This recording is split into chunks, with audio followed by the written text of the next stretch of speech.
আসসালামু আলাইকুম সবাইকে, রমাদান মুবারক। আবারও চলে আসলাম আপনাদের মাঝে ছোট একটা ব্লগ নিয়ে। আর আমি মাত্র কাজ থেকে আসলাম, এসে আমি কিচেনে চলে আসলাম, কারণ ঝটফট করে ইফতারিটা বানাতে হবে। আর অনেক দিন পর আমার একটা পুরনো ফ্রেন্ড আমার বাসায় আসবে, কারণ ওর যখন ছুটি হয় আমার কাজ থাকে, আমার ছুটি হলেও কাজ থাকে। তো অনেক দিন পর ওর আজকে ছুটি, তো ওকেও আমি মিস করতেছি, ও আমাকে মিস করতেছে। কাল ফোন করে বললো আজকে ওর ছুটি, তো আমার সাথে দেখা করবো, অনেকদিন ধরে দেখা হয় না। তো আমি বললাম তাহলে আমার যেহেতু কাজ আছে তাহলে তুমি একটা কাজ করো, আমি 5টার পরে কাজ ছাড়বো, তো আমি বাসা আসতে আসতে 5:30 আসবে, তো ওই টাইমে তুমি চলে আসো, একসাথে ইফতারি করবো।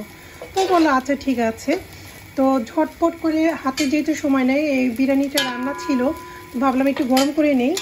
এখানে আমি একটু পাস্তা রান্না করবো, আমার হাতে পাস্তাটা খুবই পছন্দ করি। এখানে আমি ফালুদা বানাবো, ফালুদার জন্য আমি হাতে সময় নেই, তো সব করে সব কিছু আমার করতে হচ্ছে।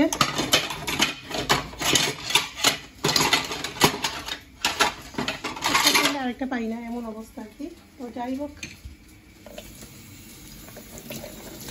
হাতে একদম সময় নেই। আমার ছোটো বাচ্চাটাও রোজা রাখছে। এখানে আমি একটু সাবুদানা বসিয়ে দিলাম ফালুদার জন্য।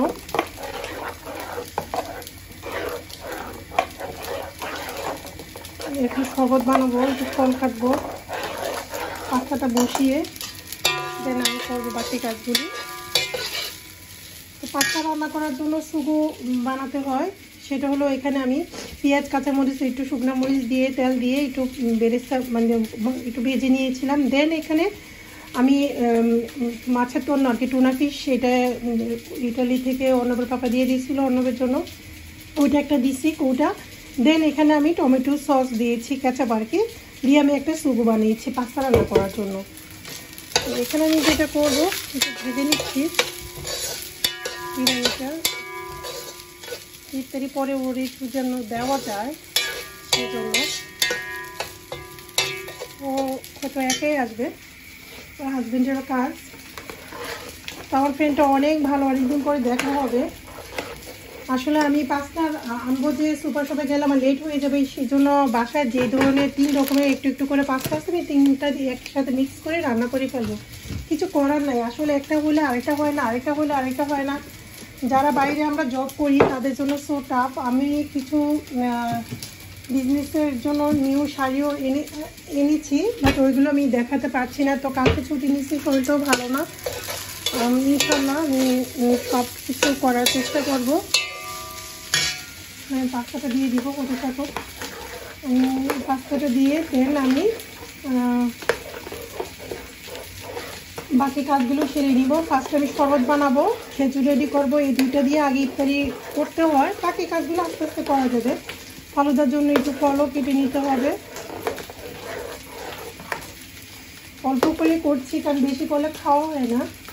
তো ঠিক আছে, দেখতে থাকেন তাহলে শেষ পর্যন্ত আমি কী কী ঝটপট করে ইফতারি আয়োজন করি। তো এই তো ঝটপট করে পাস্তা রান্না করে ফেললাম, অলরেডি ইফতারি টাইম হয়ে গিয়েছে। তো আমি খেজুরটা জাস্ট মুখে দিলাম, কারণ হাতে একদম সময় নেই। আমার ছেলেকে পাঠালাম উপরে নামাজ পড়ার জন্য, মাগরিব নামাজটা পড়ার জন্য। বললাম যে বাবা নামাজটা পড়ে আসো, দেন আম্মু পাস্তাটা রেডি করি। আমার ফ্রেন্ডে এখনও গাড়িতে আছে, এখনও আসে নাই। আমাকে ফোন করে বললো তোমরা ইফতারিটা করো, আমি আসতেছি। আসলে এই টাইমটা এত জ্যাম জট থাকে, মানে কি বলবো। যাই হোক, আমার পাস্তা রেডি, ইয়ামি একটা পাস্তা হয়েছে। আসলে রেসিপিটা আমি নেক্সট টাইম কোনো একদিন করলে দেখাবো, এখন আর সময় নেই। তো আমি একটু ক্লিন করব। তো আমার ফ্রেন্ডের জন্য মিষ্টি নিয়ে যাই, এখনও ফল তেমন কিছুই করি নেই। এখানে জাস্ট খেজুর আছে, ফল কেটে রাখছি, মিষ্টি এখানে, ওর জন্য শরবত রেডি করছি। দেন এখানে পুরি অল্প অল্প করে করা হয়েছে, যেহেতু ও একা আসবে। এখানে নারকেল পিঠা আছে, সমোসা আছে, রোল আছে, পুরি আছে, 4 রকমের আছে, ভাজা পোড়া আর পেঁয়াজও বুট, এগুলো করি নেই, করার সময় ছিল না। তো ঠিক আছে, বাকি কাজগুলো করে নিই।